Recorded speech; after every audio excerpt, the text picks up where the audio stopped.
Welcome to national rankers. Myself Abha Gupta सिरीवाल।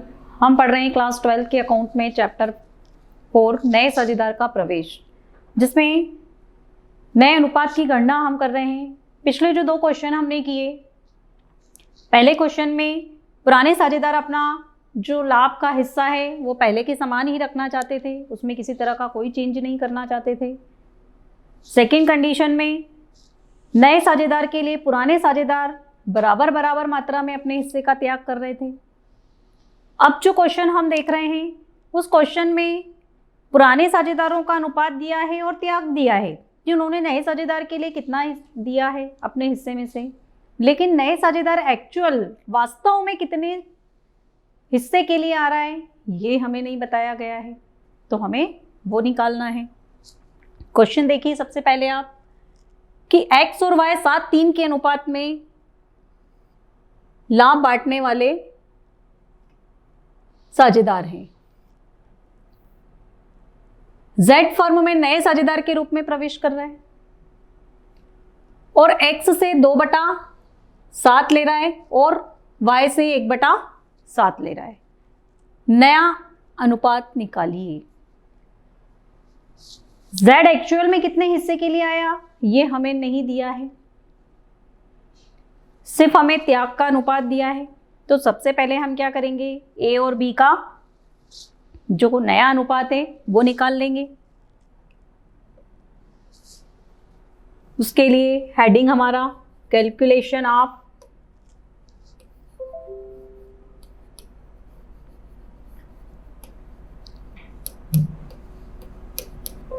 New ratio.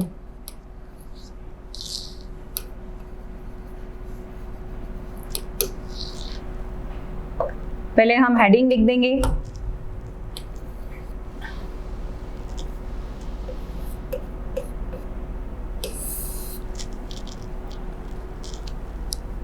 A और B, इन दोनों का अनुपात दिया गया है हमको 7:3।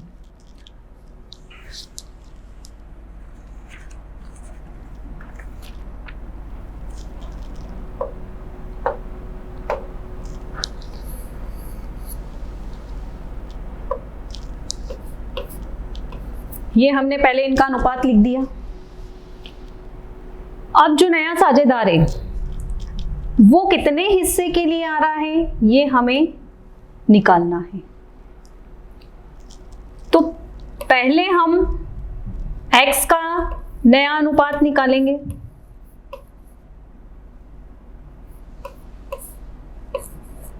x का नया अनुपात निकालने के लिए उसका जो पुराना अनुपात है 7/10, उसमें से जितना त्याग वो नए साझेदार के लिए कर रहा है उतना उसमें से माइनस कर देंगे। नए साझेदार के लिए x ने कितना त्याग किया है 2/7 का, माइनस 2/7। 7/10 में से 2/7 को माइनस करना है। अब माइनस करने के लिए हमें क्या करना होगा, एलसीएम लेना होगा। एलसीएम का मतलब यहां पर किसी एक ऐसे नंबर को रखना जो 10 से भी पूरा डिवाइड हो जाए और 7 से भी पूरा डिवाइड हो जाए, मतलब जो 10 के पहाड़े में भी आता हो और 7 के पहाड़े में भी आता हो। हमें ऐसा कोई कॉमन नंबर इनके बीच में दिख नहीं रहा है, तो ऐसी दशा में हम क्या करेंगे, दोनों का मल्टीप्लाई कर देंगे। 10 और 7 दोनों का मल्टीप्लाई किया तो 10 7 70 हो गए। ये हमने 70 एलसीएम ले लिया यहाँ का, ठीक है। जब हम दोनों का मल्टीप्लाई करके एलसीएम लेते हैं तो इसके पहले भी मैंने आपको बताया था कि क्रॉस मल्टीप्लिकेशन हो जाता है, मतलब इसका इससे मल्टीप्लाई हो जाता है और इसका इससे मल्टीप्लाई हो जाता है। तो 7 का मल्टीप्लाई हमने 7 से किया, ये हो गया 49 49। 10 का गुणा 2 से किया, ये हो गया 10 दूनी 20। 49 में से 20 को माइनस किया हमने, ये आ गया 29 और 70। इसी तरह से हम y का नया अनुपात निकाल देंगे।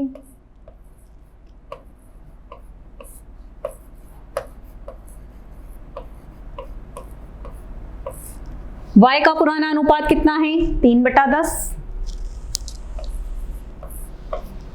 माइनस, इसे भी क्या करना है? नए साझेदार को 1/7 देना है अपने हिस्से में से, ये भी त्याग कर रहा है उसके लिए, तो 1/7। फिर एलसीएम 70 हो जाएगा इनका।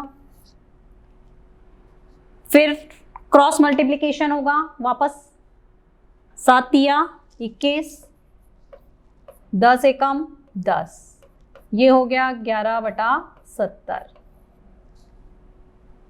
ठीक है, ये हमने निकाल लिया एक्स और वाई का नया अनुपात। कैसे निकाला हमने? जो उनका पुराना अनुपात था 7/10 और 3/10, उसमें से हमने जो उसने नए साझेदार के लिए त्याग किया है उसको माइनस किया। एक्स ने त्याग किया 2/7, तो एक्स के इसमें से 2/7 को माइनस किया। वाई ने त्याग किया 1/7, तो उसमें से 1/7 को माइनस किया। अब हमें देखना है कि z को कुल टोटल कितना मिल रहा है। z को 2/7 तो दिया था x ने और 1/7 दिया था y ने, तो क्या करेंगे? हम दोनों को प्लस कर देंगे। प्लस करके देखेंगे कि दोनों से मिलने वाला टोटल कुल कितना उसका अनुपात हो रहा है। एलसीएम 7, 2 + 1 3/7, मतलब टोटल उसको कितना मिल रहा है? 3/7। लेकिन आप देखिए यहाँ पे 70 है, यहाँ पर भी 70 है, तो इधर भी हमको 70 लाने के लिए अगर हम इसको पूर्णांक में शो करना चाहते हैं, पूर्णांक में जैसे कि ऊपर वाले नंबर अगर हम लेना चाहते हैं, तो ऐसी दशा में हमको इसको भी 10 से मल्टीप्लाई करके 70 लाना पड़ेगा। और अगर हम इसको फ्रैक्शन में भिन्न के रूप में उसको अगर हम दिखाना चाहते हैं, तो फिर हम उसको ऐसे भी रहने दे सकते हैं। अगर हम पूर्णांक में करेंगे तो देखिए आप इस तरह से 10/10 मतलब 30/70 हो जाएगा ये, तो ये अनुपात आ जाएगा आपका 29, 11 और 30। ये तो पूर्णांक में हो गया। ठीक है, अब अगर आप इसको भिन्न के रूप में प्रस्तुत करना चाहते हैं तो कैसे करेंगे? 29/70, 11/70 और फिर इसको लिख देंगे 3/7। इसको फिर हमें कुछ भी लिखने की, आगे इसमें कुछ भी मल्टीप्लाई करने की ज़रूरत नहीं रहेगी। तो अगर आपको ऐसा नहीं करना है तो आप इसको इस तरीके से भी आंसर के रूप में इसको लिख सकते हैं।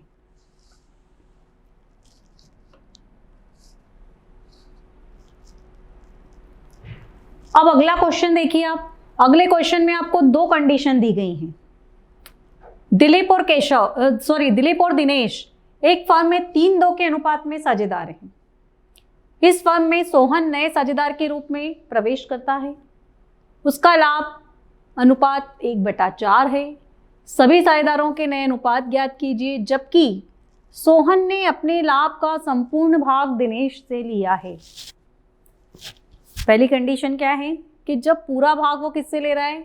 दिनेश से ले रहा है। दिनेश मतलब सेकंड वाला पार्टनर जिसका अनुपात 2/5 है। और सेकंड कंडीशन, सोहन ने अपने लाभ का भाग दिलीप और दिनेश दोनों से बराबर बराबर लिया है। बराबर मतलब आधा आधा, आधा वो दिलीप से ले रहा है और आधा वो दिनेश से ले रहा है। तो इसके लिए हमें देखिए क्या करना होगा। सबसे पहले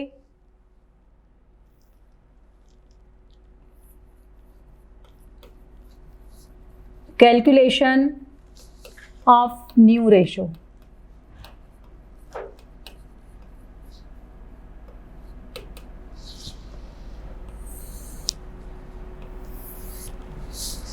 कैलकुलेशन ऑफ न्यू रेशो में पहली जो कंडीशन है इसकी, वो ले लेंगे हम फर्स्ट कंडीशन। फर्स्ट कंडीशन है जब सोहन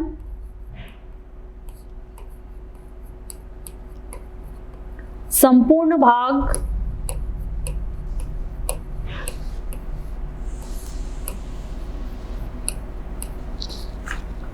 दिनेश से लेता है,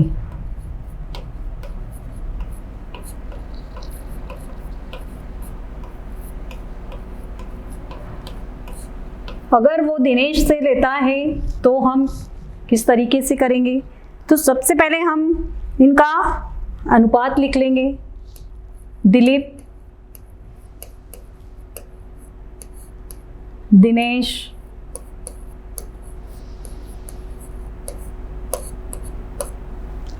दिलीप का जो अनुपात है वो है 3/5 और जो दिनेश है उसका अनुपात है 2/5।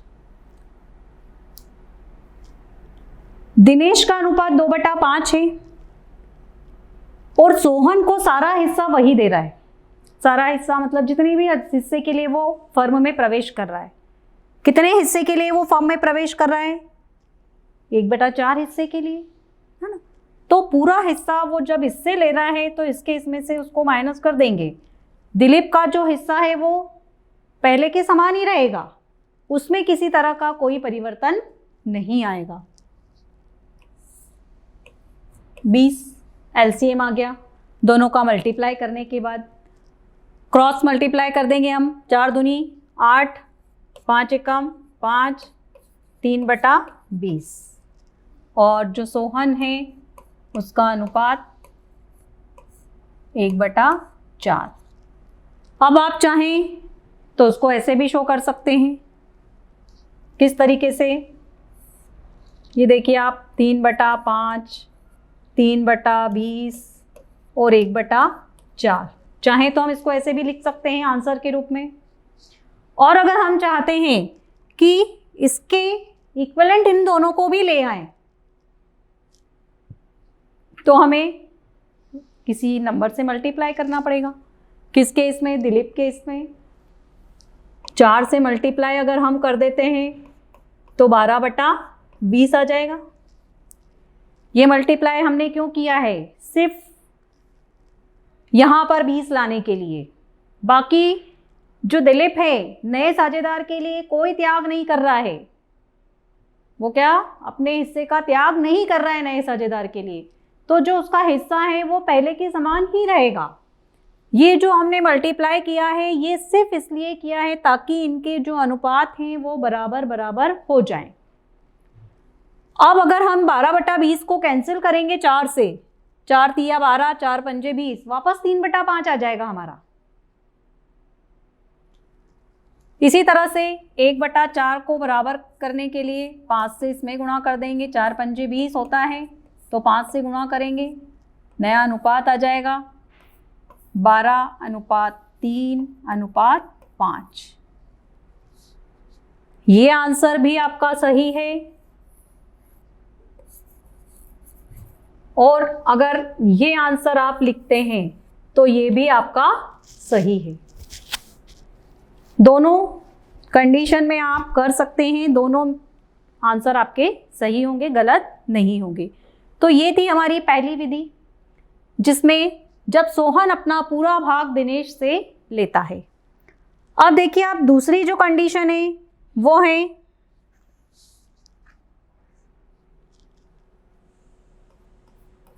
जब सोहन अपना भाग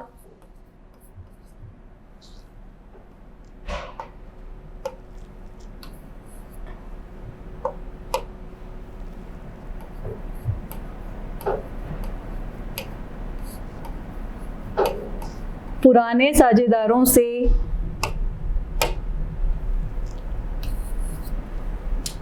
बराबर लेता है।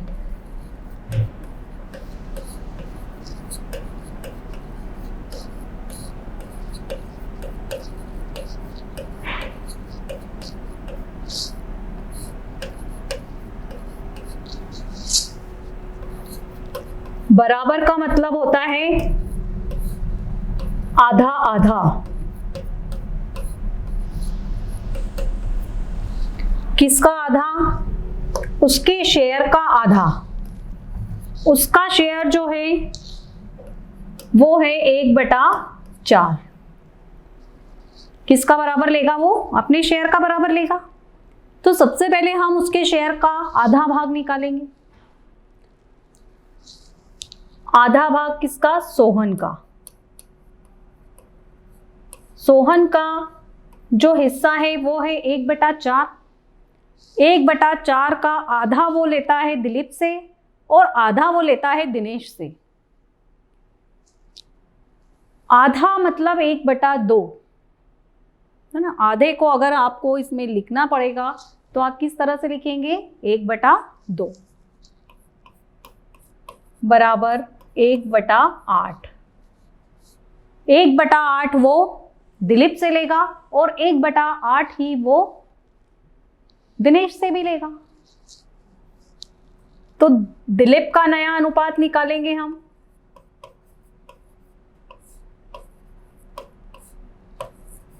दिलीप का नया अनुपात,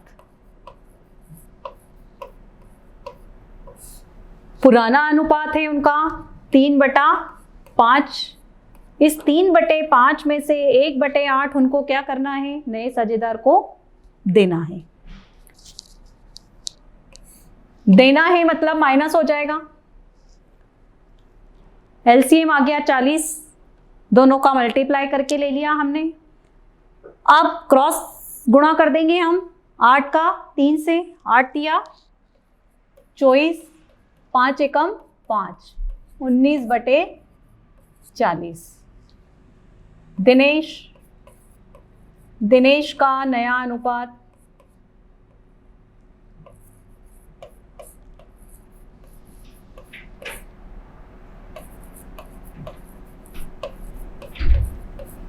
पुराना अनुपात दिनेश का है 2/5 माइनस 1/8।